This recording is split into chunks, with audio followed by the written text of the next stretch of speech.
வணக்கம். பசித்தீரு பசித்தீரு. இன்றைக்கி பசித்தீரு சேனலில் நம்ம பார்க்க போகிறது ஒரு ஸ்நாக்ஸ் ஐட்டம். இதுக்கு பேர் ரவை கச்சாயம். இது ஒரு ஈவினிங் ஸ்நாக்ஸ், இனிப்பு வகை. இப்போ இதுக்கு என்னென்ன வேணும்னு பார்த்துடலாம். நான் 1/2 கப் ரவை எடுத்திருக்கேன். அதுக்கு 1/4 கப் சர்க்கரை, 1/2 மூடி தேங்காய், ஒரு 6-7 ஏலக்காய், இவ்வளோ தான் தேவை. இப்போ இது என்ன பண்ணணும்னா, நம்ம ரவை எடுத்து ஃபஸ்ட்டு ஊற போட்டுக்கலாம். ரவை முங்குற அளவுக்கு தண்ணி விட்டு ஊற போட்டுக்கலாம். ரொம்ப நேரம்லாம் இல்லைங்க, ஒரு 5 நிமிஷம் மட்டும் ஊறணும். அதுக்குள்ளே நம்ம அந்த டைமில் கூட தேங்காயெலாம் நம்ம எடுத்து வச்சுக்கலாம்.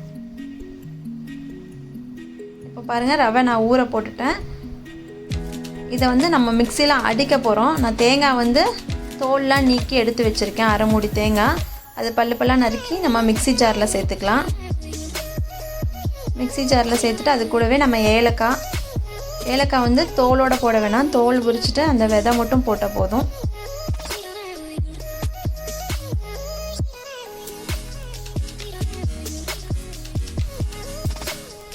இது ஃபஸ்ட்டு நல்லா பொடிச்சிக்கலாம். பொடிச்சிட்டு அதுக்கப்புறம் நம்ம ரவையை சேர்க்கலாம். அதுக்குள்ளே அது ஊறிடும்.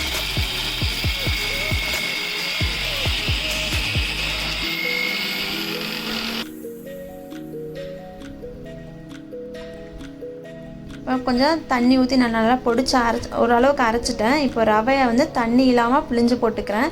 நீங்கள் தண்ணியாக ஊற்றிடாதீங்க. இதுக்கு மேலே தண்ணி இல்லாமல் நம்ம கெட்டியாக தான் அரைச்சி எடுக்கணும். இந்த ஸ்நாக்ஸ் ரொம்ப ஈஸியாக, ரொம்ப சிம்பிளாக ஆகிடும், சீக்கிரம் ஆகிடும், டக்குன்னு முடிச்சிடலாம். ஆனால் ரொம்ப டேஸ்ட்டாகவும் இருக்கும். தண்ணியே இல்லாமல் முடிஞ்ச அளவுக்கு நல்லா இருக்க பிழிஞ்சு போட்டுருங்க. 5 நிமிஷத்தில் ரவை நல்லா சாஃப்ட் ஆகிடும். இப்போ அதோட சேர்த்து ரவையும் ஒரு அரை பாதியாக அரைச்சிக்கலாம்.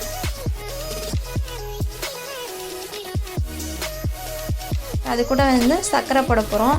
இப்போ இங்கே கொஞ்சம் தண்ணி ஆகிடும். அதனால் முடிஞ்ச அளவுக்கு தண்ணி இல்லாமல் தேங்காயும் ரவையும் அரைச்சிட்டு சர்க்கரை போட்டு இந்த மாதிரி பதத்தில் அரைச்சிக்கோங்க. இதை விட கெட்டியாக அரைச்சாலும் நல்லாயிருக்கும்.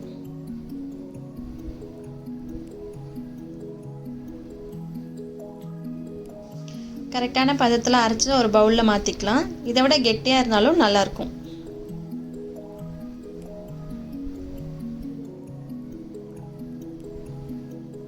இப்போ அடுப்பில் ஒரு கடாய் வச்சுட்டு நான் எண்ணெய் ஊற்றிக்கிறேன். பொரிக்கிறதுக்கு தேவையான அளவுக்கு எண்ணெய் ஊற்றிக்கலாம்.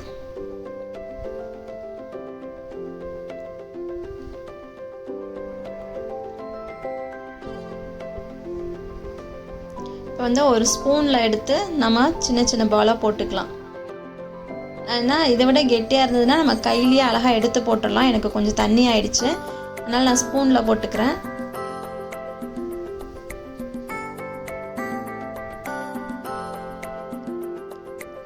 குட்டி குட்டி பாலாக நீங்கள் போட்டுட்டிங்கன்னா அது அழகாக மேலே எழும்பி வரும்.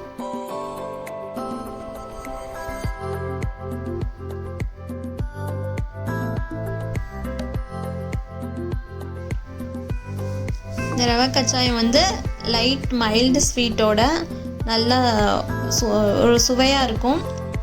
நல்ல ஒரு ஸ்நாக்ஸ் ஐட்டம். இது பாருங்கள், அழகாக வெந்து மேலே எழும்பி வந்திருக்கு. இது சீக்கிரம் ரெடி ஆகிடும், ரொம்ப நேரம்லாம் ஆகாது.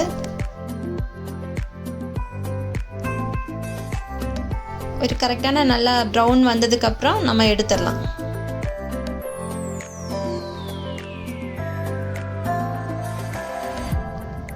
பாருங்க, இப்போ எடுக்கிற பதம் வந்துருச்சு. இப்போ நம்ம எடுத்துடலாம்.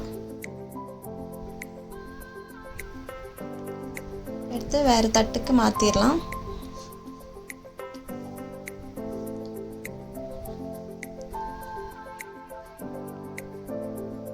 இது கொஞ்சம் ஆயிலாக இருந்ததுன்னா நீங்கள் டிஷ்யூ பேப்பர் யூஸ் பண்ணி எடுத்துக்கோங்க.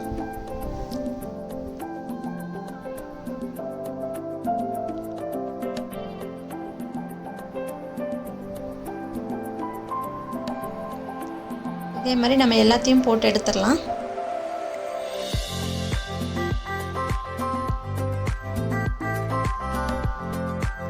அவ்வளோதான் பாருங்கள், ரவா கச்சாயம் ரெடி ஆயிடுச்சு. இது ரொம்ப சிம்பிள், ரொம்ப ஈஸியான டிஷ்ஷு. சீக்கிரம் ஆகிடும், ஒரு டீ போடுற டைமில் ஆகிடும்.